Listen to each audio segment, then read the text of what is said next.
Hey everybody, what's going on, and welcome to Guns N' Roses Central.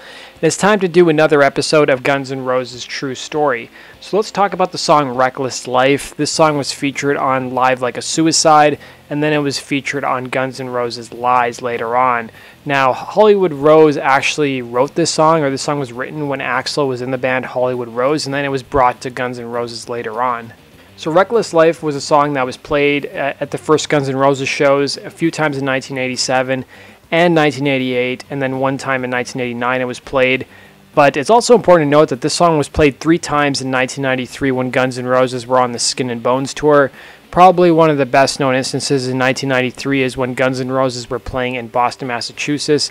It was on St. Patrick's Day, and it was really one of the best shows of the Skin and Bones tour according to a lot of people. If you guys want to listen to that performance, I've linked to him down below.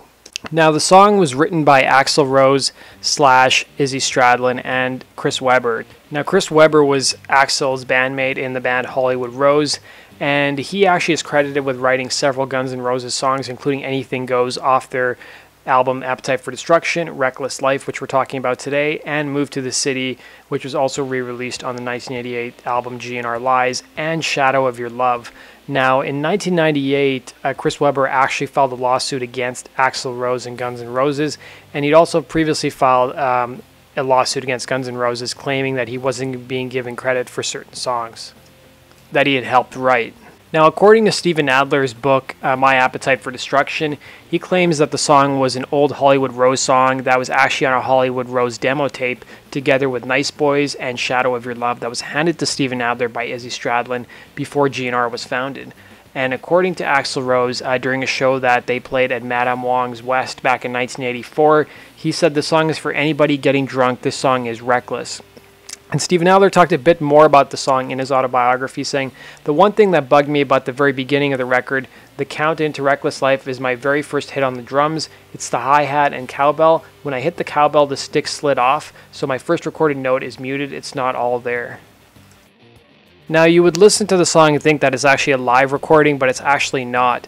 All the songs on Live Like a Suicide, which later ended up on GNR Lies, are actually just recorded in the studio, and then they added the actual live audience effects afterwards. In fact, Steven said that he had asked the question, why don't we just do a live recording? And one of the people in the studio said it's just too expensive. Now, apart from being released on Guns N' Roses albums or EPs, it was actually also released on an album that Chris Webber, who used to be in Hollywood Rose, put out called Hollywood Rose, The Roots of Guns N' Roses. Now, this album was actually put out back in 2004, but it was actually rumored to be released as far back as 1998. Now, the album contains 3 sets of 5 demos, so the first 5 are the original versions, and then the next set of 5 were actually remixed by former Guns N' Roses guitarist Gilby Clarke, and the last 5 were remixed by Fred Curry, the drummer of Cinderella, who actually toured with Guns N' Roses for a short period of time in 1987 when Steven Adler broke his wrist. Now, Slash, Duff McKagan, Steven Adler, together with Axl Rose, Chris Webber, and Izzy Stradlin on this album, were credited as the composers of Anything Goes, Shadow of Your Love, and Reckless Life. And Axl actually tried to block the album's release back in the late 90s and early 2000s, but did so unsuccessfully. As you can see on this article from blabbermouth.com, in July of 2004, Axl lost a motion to stop the release of the early recordings. So in June of that year, Axl Rose sued Cleopatra Records for trademark infringement, violation of rights in his name and likeness, and unfair competition, because he was, of course, going to be releasing Chinese Democracy the same year. And then, of course, Guns N' Roses' Greatest Hits album had just come out a few months prior as well. Now, Chris Webber actually did an interview where he talked about what it was like to play with Axl Rose back in 2004. So he did an interview with Metal Shrine, and Metal Shrine asked him, looking back, what was Axl like back then? You read in the press how strange Axl is, and was he anything like that back then? So Chris Webber said he was really different. He thinks of himself a lot, and he's very ego-motivated. He has an idea of what he wants and goes out and gets it. Not a lot of time spent selflessly helping others. I don't see him donating blood or that type of thing. He's got an idea of what he wants and he gets it. He was actually a friend of mine, and all that stuff that has happened since clearly changed him. Certainly the person I knew when I was friends with him wouldn't be considered all these names that people call him.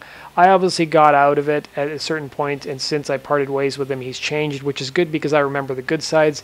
He was just like the coolest guy that ever walked the planet. He was the epitome of cool and style, and he generated and had an air about him that almost everybody thought he was really charismatic. Chris Webber also revealed that Tracy Guns, even though he was in Hollywood Rose, he didn't play on any of the early demos. He said not those demos at the time. He wasn't involved in Hollywood Rose until much later. He revealed that Hollywood Rose started out as a band called Axl, and that was me, referring to Chris Webber, Izzy, and Axl. Then the drummer and the bass player came along afterwards. Then we changed the name of the band to Rose, and then it became Hollywood Rose. The band stayed intact with me, Axl, and Izzy, and then the bass and drum player. The bass player was never part of the band. He was just part of it when we were playing live. So it's basically the three of us. Three leaders, and then we had these other guys playing along, and Johnny was consistently our drummer. Then sometime after that, after I left, Tracy did join the band for a short period of time, but I really don't know Tracy's story. He came after I left. Now let's look at where Reckless Life actually ranks on the Guns N' Roses Best to Worst song list. So on Spin.com they ranked at 72nd, so it ranked pretty low, and even on Medium.com they ranked at 64th, which is kind of surprising. I like the song a lot. It would be much higher up on my list. So we've also got a demo of the song available on YouTube without the crowd noise if you guys want to check it out. There's also some old performances dating back to the club days with Guns N' Roses playing Reckless Life as well. So I think the most notable is 1986 at the Roxy. I've linked to those down below. You guys can check them out. That does it for today's Guns N' Roses True Story video. Hit the like button if you enjoyed the contents of this video, and let me know what you think of Reckless Life. I love the song. I would love to hear them play it again on this reunion tour. And follow me on Facebook and Twitter. The links to my social media channels are down below.